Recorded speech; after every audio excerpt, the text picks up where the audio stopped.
Welcome to Udghosh Academy, your gateway to success in Uttar Pradesh examinations.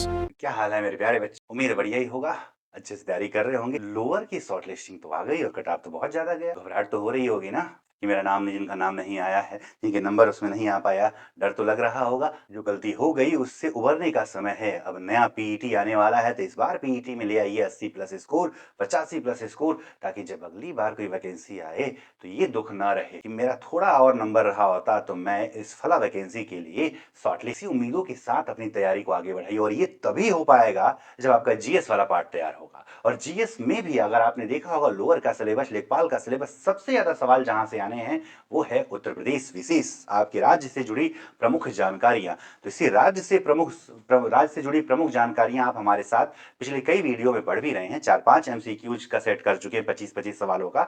आज उसी में एक और जो कि आपके इस आधुनिक भारत के इतिहास से जुड़ा हुआ रहेगा। ठीक है, बाकी अन्य भी रहेंगे, लेकिन 25 सवाल क्या है वो 25 सवाल, चलिए तो देखते हैं। तो सवाल नंबर 1, ऐतिहासिक लखनऊ समझौता। ऐतिहासिक लखनऊ समझौता के संदर्भ में निम्नलिखित कथनों में कौन सा कथन असत्य है? क्या बता पाओगे? पढ़े हैं तो पढ़े तो हैं सर, लेकिन सवाल गलत कर देते हैं क्योंकि प्रैक्टिस नहीं करते हो, इस वजह से गलत कर देते हो। तो मौका मिला है तो मौका भुनाइए। चुनावी वर्ष है, वैकेंसी आएगी, आज नहीं तो कल आएगी, बस आप तैयार रहो। सुपर टेट देने जा रहे हो तो ये मत सोचो कि वैकेंसी 11,000 ही कहे आ रही है भाई। ठीक है, पिछली बार तो 69,000 आई थी, अरे वो भी 11,000 12,000 भी पर्याप्त है, बस आपको तो एक सीट चाहिए ना। चलिए जरा देखते हैं। कह रहा है कांग्रेस का 31वां अधिवेशन था जिसकी अध्यक्षता अंबिका चरण ने किया था। तो बिल्कुल सही है। मैं चाहूंगा कि मेरे जवाब देने से पहले आपका उत्तर कमेंट बॉक्स में आ जाना चाहिए, सभी लोगों की बात कर रहा हूं। दूसरा, बाल गंगाधर तिलक और इनी बेसेन के प्रयासों से कांग्रेस के गर्म दल और नरम दल का पुनः एकीकरण हुआ। ये भी सही है सर। कांग्रेस और मुस्लिम लीग के बीच समझौता हुआ जिसके तहत कांग्रेस ने मुस्लिम लीग की पृथक निर्वाचन मंडल की मांग को अस्वीकार कर दिया। ये ठीक नहीं है सर, कांग्रेस की यही सबसे बड़ी भूल थी। एक अलग पाकिस्तान की नींव ही कांग्रेस ने डाल दिया 1916 में, जब उन्होंने मुस्लिम लीग के इस पृथक निर्वाचन मंडल की मांग को स्वीकार कर लिया था। स्वीकार नहीं किया बल्कि क्या किया था?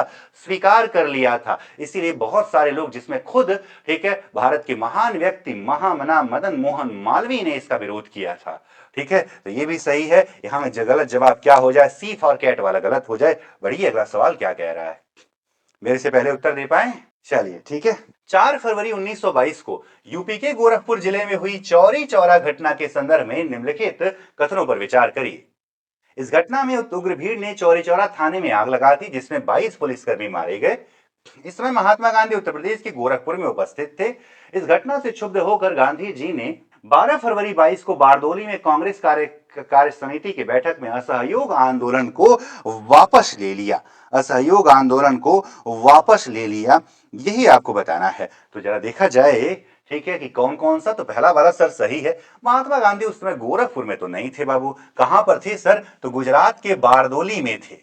गुजरात के बारदोली में थे, याद रखिएगा, गुजरात के बारदोली में थे। ठीक है, ये वाला कथन गलत हो जाए, पहला और तीसरा वाला सही हो जाए। जवाब कौन सा मैच किया सर? सी फॉर कैट वाला। बढ़िए, अगला सवाल क्या कह रहा? वर्ष 1924 में यूपी के कानपुर में स्थापित, मेरे से पहले उत्तर देने का प्रयास करिए।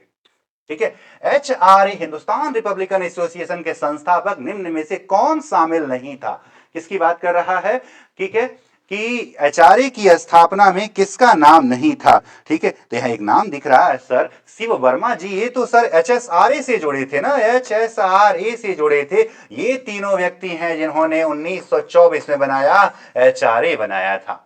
और फिर 1925 में काकोरी एक्शन हुआ। फिर जो है उसके बाद जो है गिरफ्तारियां, बिस्मिल जी को गोरखपुर जेल में फांसी हो गई, अशफाक को फांसी हुई। अलग अलग जेलों की बात करें, अशफाक को फांसी हुई, राजेंद्र लाहिड़ी जी को हुआ, ठीक है, ठाकुर रोशन सिंह जी को हुआ। उसके बाद 1927 में साइमन कमीशन बना, 28 में भारत आया, लाठियां चली किस पर? लाजपत राय जी पर, उनका देहांत हुआ। फिर बनेगा भगत सिंह, सुखदेव, राजगुरु, ठीक है, उसमें ठीक है HSRA बनेगा। यहां पे जवाब हो जाए कौन सा? डी फॉर डॉग वाला ऑप्शन। बढ़िए, अगला सवाल 4 नंबर। ऐतिहासिक काकोरी ट्रेन एक्शन 9 अगस्त 1925 के संदर्भ में क्रांतिकारियों और उनको दी गई फांसी स्थलों का जरा आपको क्या करना है? मिलान करना है। ठीक है, ठीक, क्या करना है आपको, मिलान करना है। तो आसान सा प्रश्न है सर, मिला दिया जाए। सर मिला देते हैं। राम प्रसाद जी को कहां से मिला देंगे, गोरखपुर से मिला दिया जाए। अशफाक जी को कहां से मिला दिया जाए, फैजाबाद से। रोशन सिंह जी को कहां से, नैनी से। और राजेंद्र लाहिड़ी जी को कहां से, गोंडा से। यानी चारों ही मैच्ड है सर। ठीक है, चारों को आपस में क्या कर दिया गया है, मिला दिया गया है। ठीक है, चलिए 8 डाउन मालगाड़ी को, कहां पर, 8 डाउन मालगाड़ी को काकोरी के पास इन्होंने क्या कर लिया था, लूट लिया था। अगला प्रश्न क्या कह रहा है, क्रांतिकारी चंद्रशेखर आजाद की शहादत के संदर्भ में निम्नलिखित कथनों में कौन सा सत्य है। 27 फरवरी 1931 को इलाहाबाद के अल्फ्रेड पार्क में पुलिस मुठभेड़ के दौरान शहीद हुए थे। वे काकोरी कांड और सांडर्स हत्याकांड दोनों में पुलिस की गिरफ्त से बाहर रहे थे। ठीक है, उन्होंने अंतिम गोली स्वयं को मारकर अपनी प्रतिज्ञा पूरी करी कि वे कभी जीवित पुलिस के, अंग्रेजों के पास ऐसी कोई गोली नहीं बनी जो आजाद का सीना छल नहीं कर सके। यानी उपरोक्त सभी कथन सही। अगला प्रश्न, भारत छोड़ो आंदोलन के दौरान उत्तर प्रदेश के किस जिले में चित्तो पांडे के नेतृत्व में पहली समानांतर, तो क्षेत्र कौन सा, वो क्षेत्र जो पूरे देश में सबसे पहले आजाद हुआ, बागी बलिया कहलाए। तो जवाब क्या हो जाए, बलिया का शेर। बलिया का शेर किसको कहते हैं सर, चित्तो पांडे को कहते हैं, बलिया का शेर कहते हैं।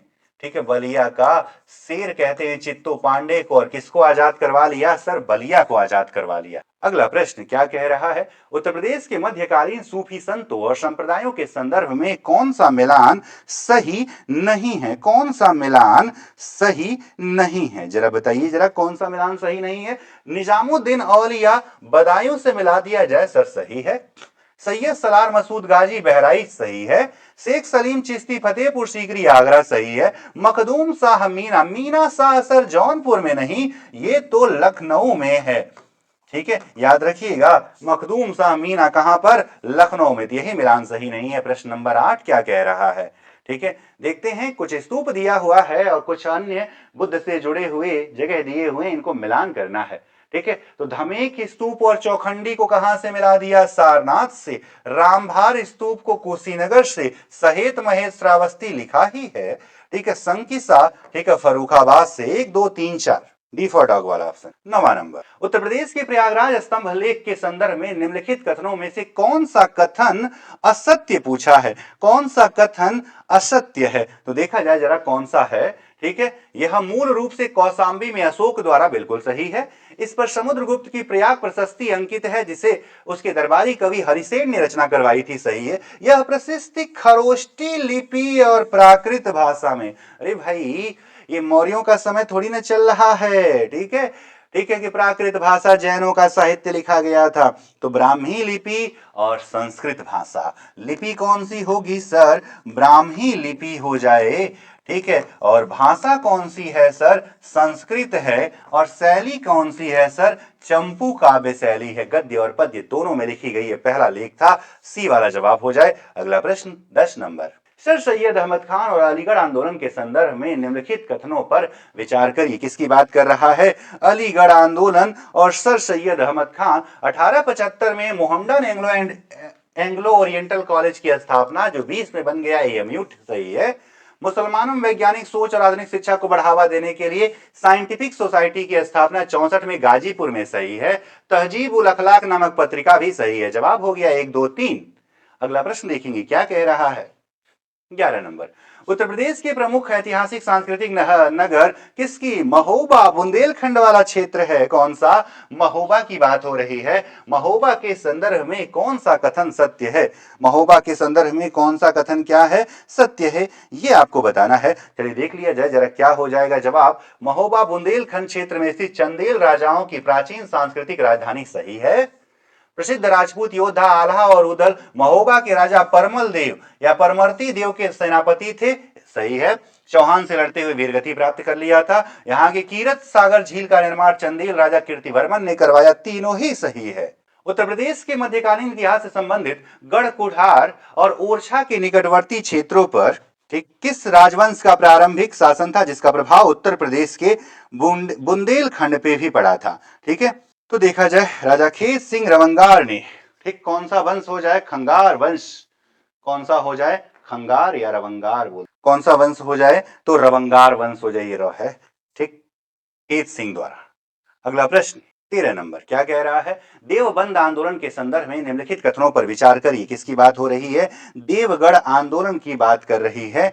ठीक है, देखते हैं जरा। इसकी शुरुआत 66 में उत्तर प्रदेश के सहारनपुर जिले के देवबंद नामक स्थान, नाम से ही पता चल रहा है। मुख्य प्रवर्तक मोहम्मद कासिम ननौतवी और राशिद अहमद गंगोही थे। यहाँ पूरी तरह से पश्चिमी शिक्षा और अंग्रेजी संस्कृति का समर्थक था। ये ठीक नहीं है। पुनरुत्थानवादी यानी कि इस्लाम की शिक्षा को आगे बढ़ावा देने के लिए था। इसने अलीगढ़ आंदोलन का समर्थन नहीं विरोध किया था। तो तीसरा वाला गलत है। 1 और 2 वाला ऑप्शन कौन सा हो जाए? पहला वाला ऑप्शन। प्रश्न नंबर अगला, उत्तर प्रदेश के प्राचीन इतिहास से संबंधित गढ़वा किला या शिलालेख किस जिले में स्थित है और यह किस काल से संबंधित है? किसकी बात कर रहा है? गढ़वा जिला। आप तो गढ़वा किला याद ही होगा ना।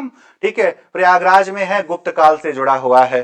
ठीक है, किसमें? प्रयागराज में है और किससे जुड़ा हुआ है? गुप्त काल में से जुड़ा हुआ है। चलिए अगला प्रश्न देखते हैं। 15 नंबर, कबीरदास के जीवन और उनकी विरासत के संदर्भ में उत्तर प्रदेश के ऐतिहासिक स्थलों के संदर्भ में उत्तर प्रदेश के ऐतिहासिक स्थलों के संबंध में विचार करिए। कबीरदास जी का जन्म और कर्मभूमि मुख्य रूप से वाराणसी थी। मुख्य रूप से वाराणसी थी, बिल्कुल सही है। उनकी मृत्यु संत कबीर नगर के मगहर में हुआ था, बिल्कुल सही है। ठीक है, प्रतिवर्ष मगहर में कबीर उत्सव। ये तो तीनों ही सही हो गया बाबू। 1 2 3 लगाओ जवाब जरा, सी वाला। बढ़ो, अगला सवाल क्या कह रहा है? 16 नंबर, उत्तर प्रदेश के सांस्कृतिक इतिहास में शाकंभरी देवी मेले का आयोजन बताइए। आसान सा प्रश्न। सर, सहारनपुर में प्राचीन शक्तिपीठ जिसका उल्लेख किसमें है? पुराणों में किया गया है। ठीक है, अगला प्रश्न आसान से ही प्रश्न है। आसान लग रहे हैं सर, लेकिन पेपर में तो गलत हो जाता है कि नहीं? ठीक है, पेपर में तो गलत हो जाता है, तो क्या किया जाए? बार बार रिवाइज किया जाए। इतना रिवाइज किया जाए गलती की कोई गुंजाइश न रहे। ठीक है, याद रखें। चलिए जरा देखा जाए। स्थापत्य कला के संदर्भ में रूमी दरवाजा आसफुद्दौला का नाम है। ठीक है, असत्य पूछा है। इसका निर्माण नवाब आसफुद्दौला ने 1784 में कराया था, बिल्कुल सही है, लगभग 60 फीट ऊंचाई वाला। इसे तुर्किश गेटवे के नाम से भी जाना जाता है, इस्तांबुल के प्राचीन, बिल्कुल सही है। इसके निर्माण में किसी भी तरह के चूने या गारे का प्रयोग नहीं किया। यह विशुद्ध रूप से संगमरमर के पत्थरों को जोड़कर बना हुआ है। यह अवधि स्थापत्य कला का एक सर्वोत्तम उदाहरण है। ठीक है, अब सवाल है कि कौन सा कथन इसमें क्या है? गलत है। ठीक, तो याद रखें, बिल्कुल भी संगमरमर का प्रयोग नहीं किया गया है। तो किसका किया गया है? लाखौरी ईंट और सुर्खी चूना। लाखौरी ईंट और सुर्खी चूने का प्रयोग किया गया है। सुर्खी चूने का प्रयोग किया गया है। तो जवाब हो जाएगा सी वाला कथन असत्य है। अगला प्रश्न, उत्तर प्रदेश की भीतरी स्तंभ, अरे भीतरी वाला पूछा है। गाजीपुर में है ना भीतरी स्तंभ लेख। चलिए जरा देखते हैं। स्कंदगुप्त जी का है, बिल्कुल सही है सर। हुड़ों का आक्रमण का पराजित करने का साक्ष्य भी मिलता है क्या? एकदम सही है। कौन सा जवाब हो जाए? पहला, दूसरा, तीसरा? सभी सत्य हैं। 1 2 3। अगला क्या 19 नंबर क्या कह रहा है? सूफी संत निजामुद्दीन औलिया के गुरु बाबा फरीद का उत्तर प्रदेश के किस जिले से गहरा ऐतिहासिक संबंध था? तो हमको पता है सर, ठीक है, कि गजनवी के साथ ना, ठीक है, आए थे कौन? तो मोइनुद्दीन चिश्ती। उनके शिष्य हुए कौन? उनके शिष्य हुए सर वो कुतुब मीनार वाले कौन? बख्तियार काकी। बख्तियार काकी के शिष्य हुए कौन? ठीक है, बाबा फरीद। बाबा फरीद के शिष्य हुए निजामुद्दीन औलिया। औलिया के शिष्य हुए अमीर खुसरो। अब पूछा है कि ये जो, ठीक है, बाबा फरीद है, इनका संबंध कहां से रहा है? तो वही क्षेत्र जो सबसे ज्यादा इसमें चर्चित उस समय रहा होगा, तो सर बदायूं क्षेत्र था। अगला प्रश्न 20 नंबर, मध्यकालीन इतिहास में खानवा का युद्ध बाबर और राणा सांगा के बीच लड़ा गया था। इस युद्ध का उत्तर प्रदेश के किस आधुनिक जिले के भूगोल से सीधा संबंध था? तो 17 मार्च 1527 को। कब लड़ा गया था? 17 मार्च 1527 को। आगरा से थोड़ी दूर पर कौन सा क्षेत्र? फतेहपुर सीकरी वाला क्षेत्र। अगला प्रश्न आसान सा है। ठीक है, क्या कह रहा है? 19वीं 20वीं शताब्दी में के सामाजिक धार्मिक सुधारों के संदर्भ में भारत धर्म महामंडल की स्थापना 87 में उत्तर प्रदेश के किस शहर में पंडित दीनदयाल शर्मा द्वारा, दीनदयाल उपाध्याय नहीं कह रहा है, पंडित दीनदयाल शर्मा द्वारा किस शहर में किया गया था? हरिद्वार में किया गया था। हालांकि तब वो उत्तर प्रदेश में था, अब उत्तर प्रदेश में नहीं है। ठीक है, 1902 में, जिसका मुख्यालय 1902 में इसका हरिद्वार से, पहले इसकी स्थापना हरिद्वार में हुआ था और 1902 में हरिद्वार से इसका मुख्यालय कहां आ गया? तो हमारी धार्मिक नगरी कौन सी? वाराणसी में आ गया था मदन मोहन मालवीय जी के प्रयासों से। यहाँ जवाब किसको लगाया जाएगा? हरिद्वार लगाया जाएगा। मिलान करना है। बताइए, कुछ नित्य दिया हुआ है, इन नित्यों को क्या कर दिया जाए? मिलान कर दिया जाए। किससे मिला दिया जाए सर? चलिए देखते हैं किसको मिला दिया जाए। तो सर, नौटंकी को, ठीक है, हाथरस व कानपुर शैली की वीर रास व हास्य से जोड़ दूं। चरकुला को ब्रज क्षेत्र, सिर पर 108 दीपक, राई को बुंदेलखंड की महिलाएं, कर्मा को सोनभद्र और मिर्जापुर। 1 2 3 4 हो गया ये तो। अगला, आधुनिक काल में थिएटर और रंगमंच के विकास के संदर्भ में भारत का पहला आधुनिक व्यावसायिक रंगमंच इंद्र सभा ओपेरा था। इसके लेखक कौन थे? किसकी बात कर रहा है? इंद्र सभा ओपेरा। तो अमानत लखनवी नवाब वाजिद अली शाह के समय, ये वही वाजिद अली शाह हैं ठुमरी वाले, ठीक है, बिंदादीन वाले। कौन? नवाब वाजिद अली शाह। अख्तर पिया। हाँ, चलिए अगला प्रश्न 24 नंबर क्या कह रहा है? बीएचयू की स्थापना के ऐतिहासिक संदर्भ में निम्नलिखित कथनों पर विचार करिए। 1916 में बसंत पंचमी के दिन पंडित मदन मोहन मालवीय द्वारा किया गया था। मूल रूप से 1898 में सेंट्रल हिंदू कॉलेज था, ठीक है। इसके शिलान्यास समारोह में मुख्य अतिथि के रूप में गांधी जी ने भारत में अपना पहला सार्वजनिक भाषण दिया था। तो तीनों ही कथन सही है। 1 2 3 हो जाए, सी वाला हो जाए। अगला प्रश्न क्या कह रहा है? स्वतंत्रता आंदोलन के दौरान उत्तर प्रदेश के वाराणसी से प्रकाशित होने वाले एक प्रसिद्ध समाचार पत्र आज के संबंध में निम्नलिखित कथनों पर विचार करिए। ठीक है, निम्नलिखित कथनों पर क्या करिए? विचार करिए। क्या पूछा है जरा जवाब देखा जाए। उपयुक्त में से कौन सा कथन सत्य है? ठीक है, उपयुक्त में से कौन सा कथन सत्य है, देखते हैं। ठीक, इसे राष्ट्रवादी समाचार पत्र की शुरुआत 1920 में शिव प्रसाद गुप्त और भगवान दास द्वारा, जो ठीक लग रहा है। पहले प्रधान संपादक बाबूराव विष्णुराव पडारकर थे। इस पत्र ने हिंदी को राष्ट्रभाषा के रूप में स्थापित करने और सत्याग्रह शब्दों को लोकप्रिय बनाने में बढ़ी। ये तो तीनों ही सही हो गया। ऐसा सवाल तीनों ही सही हो जाते। ये हो गए आपके, ठीक है, 25 सवाल इस सेट के, जो कि आपके उत्तर प्रदेश विशेष को बेहतर बनाए। ठीक है, तो उत्तर प्रदेश स्पेशल का हिस्ट्री से जुड़ा हुआ एक और हमने आपको जैव विविधता पर्यावरण के 2 सेट जो है, ठीक है, एक उत्तर प्रदेश का परिचय का 1 सेट जो है, ठीक है, और 2 सेट अब किसके हो गए? इतिहास वाले भी हो गए। ये हमने आपको इतना करवा दिया है। ठीक है, इसी तरह से अन्य सेशन भी होते रहेंगे और आपकी तैयारी को एक निश्चित स्वरूप भी। जुड़िए उद्घोष एकेडमी से, मनीष सर से। ठीक है, अलग अलग जगहों पे आप हमसे ऑफलाइन भी जुड़ सकते हैं, ऑनलाइन भी जुड़ सकते हैं। ठीक है, तो जुड़िए, ठीक, और अपनी तैयारी को एक निश्चित। तो आज के लिए बस इतना ही। मिलते हैं नए सेशन में कुछ अन्य तथ्यों के साथ। तब तक के लिए आप सभी को बहुत बहुत धन्यवाद। स्वस्थ रहिए, खुश रहिए।